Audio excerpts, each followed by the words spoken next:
Well, one of the big problems is, and here goes the grenade, Israel. The second you mention the word Israel, the nation Israel, the concept Israel, many in the American press become very defensive. We're not allowed to be highly critical of the state of Israel. And the other thing we're not allowed to do is discuss the notion that Israel and the notion of Israeli interests may in fact be dictating what America is doing.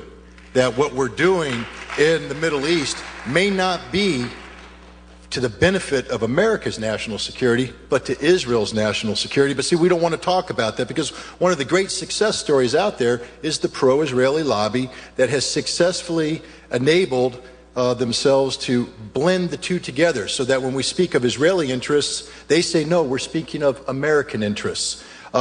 It's interesting that AIPAC and other elements of the Israeli lobby don't have to register as agents of a foreign government. It would be nice if they did, because then we'd know when they're advocating on behalf of Israel or they're advocating on behalf of the United States of America. I would challenge the New York Times to sit down and do a critical story on Israel, on the role of the role that Israel plays in influencing American foreign policy. There's nothing wrong with Israel trying to influence American foreign policy. Let me make that clear. The British seek to influence our foreign policy. The French seek to influence our foreign policy.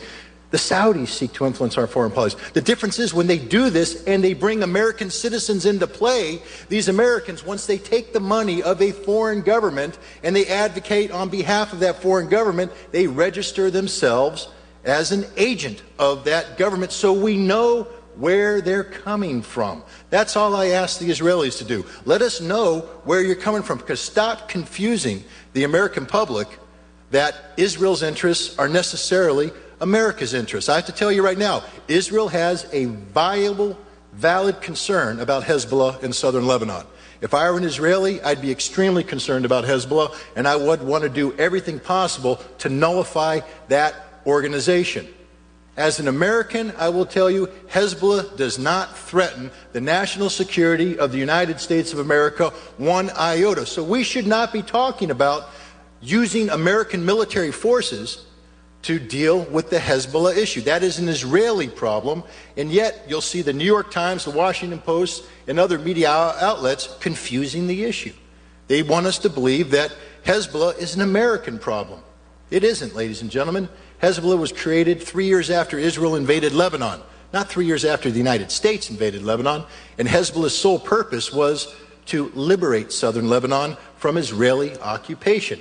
I'm not here to condone or sing high praises and virtue for Hezbollah, but I'm here to tell you right now, Hezbollah is not a terrorist organization that threatens the security of the United States of America.